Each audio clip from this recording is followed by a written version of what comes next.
got so motherfucking design on right now. Bring it down, bring it down, bring it down. Bring it down, oh, that's the problem. Hai semuanya. Pada kesempatan kali ini kami akan membahas tentang hubungan enzim pada sistem pencernaan makanan. Assalamualaikum warahmatullahi wabarakatuh. Hai semuanya. Pada kesempatan kali ini kami akan membahas tentang hubungan enzim dengan sistem pencernaan makanan pada manusia. Sebelum materi, perkenalkan nama saya Fadila Naura Masbufa. Nama saya Fatur Ramadhani. Saya Siti Dana Laili. Dan terakhir saya Zidan Zakiria Zulfi. Sebelum lanjut ke materi, kalian tahu nggak sih apa itu enzim? Enzim adalah biomolekul berupa protein yang berfungsi sebagai katalis yang dapat mempercepat laju reaksi dengan menurunkan energi aktivasi. Enzim terdiri dari apoenzim yang berisi protein dan gugus prostetik yang berisi non-protein. Gugus prostetik sendiri terdiri dari koenzim dan kofaktor. Koenzim adalah komponen organik seperti vitamin D, vitamin B, NADH, dan lain-lain. Sedangkan kofaktor adalah komponen anorganik seperti tembaga, besi, dan zinc. Tubuh juga memproduksi berbagai macam enzim pencernaan untuk memecah nutrisi di dalam makanan yang kita konsumsi agar dapat diserap.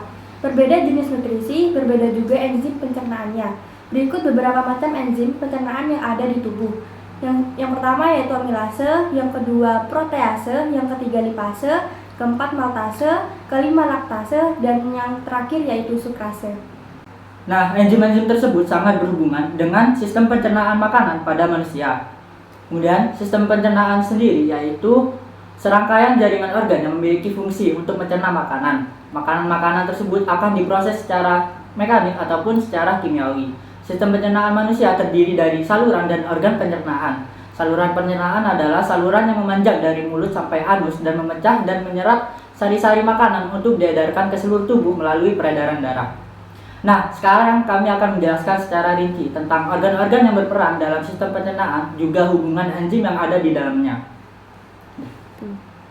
Yang pertama, mulut. Di mulut berlangsung dua jenis pencernaan, yaitu secara mekanik dan kimiawi. Pencernaan mekanik dilakukan oleh gigi dan lidah, berupa pengunyahan sebelum nantinya ditelan.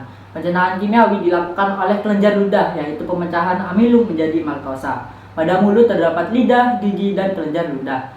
Yang pertama, gigi berfungsi untuk memotong dan mengunyah makanan yang masuk ke dalam mulut. Yang kedua, lidah berfungsi untuk mencerna makanan secara mekanik, membantu proses mengunyah, menelan, dan membedakan bermacam rasa.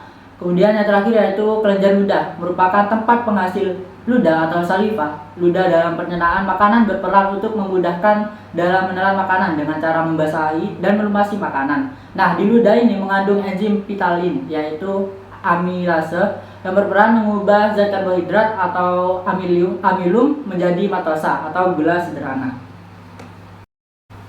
Yang kedua, kerongkongan. Fungsi kerongkongan adalah untuk membawa makanan yang telah dihaluskan dari mulut menuju lambung. Nantinya otot kerongkongan akan menghasilkan gerak peristaltik sehingga dapat mendorong makanan hingga sampai ke lambung.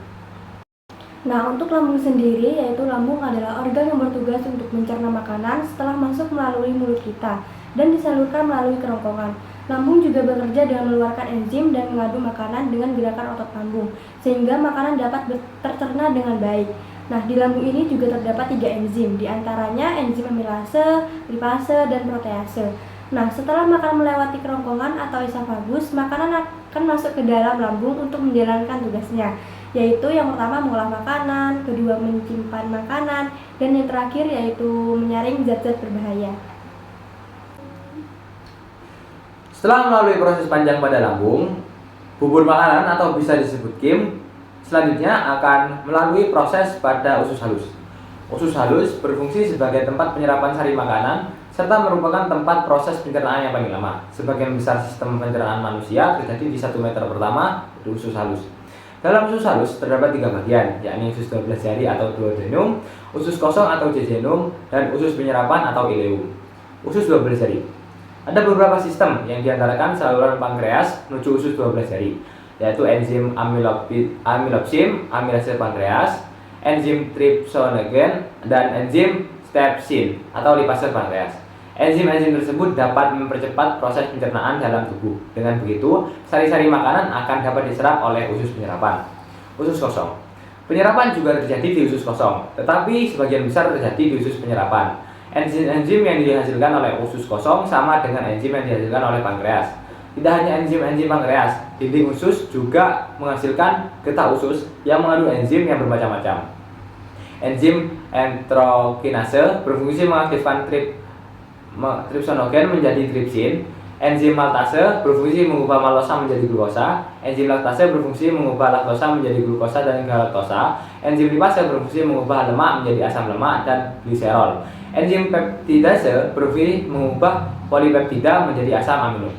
Secara umum, sari makanan diserap ketika mencapai bagian akhir usus halus. Namun ada juga sisa-sisa makanan yang tidak diserap. Sisa-sisa makanan yang tidak diserap akan bergerak menuju usus besar secara perlahan. Setelah usus halus, sari-sari makanan di saluran ke usus besar. Kemudian, pencernaan bukan dilakukan oleh enzim-enzim, tapi dilakukan oleh bakteri-bakteri yang hidup di dalam usus besar. Selanjutnya yaitu terdapat anus. Anus sendiri adalah jalan pembuangan sisa makanan yang tidak terpakai oleh tubuh dan gas-gas yang berbau disebut tinja. Nah, jadi kesimpulan dalam pembahasan kami yaitu fungsi enzim sebagai pembantu dalam proses kimiawi dalam sistem pencernaan makanan. Selain itu juga, fungsi enzim juga dapat mempercepat proses metabolisme tubuh karena enzim dapat mengurangi energi aktivasi. Nah, sudah paham kan mengenai hubungan antara enzim dengan sistem pencernaan makanan pada manusia? Sekian dari kami, kurang lebihnya mohon maaf. Wassalamualaikum warahmatullahi wabarakatuh. Bye-bye. Bye-bye.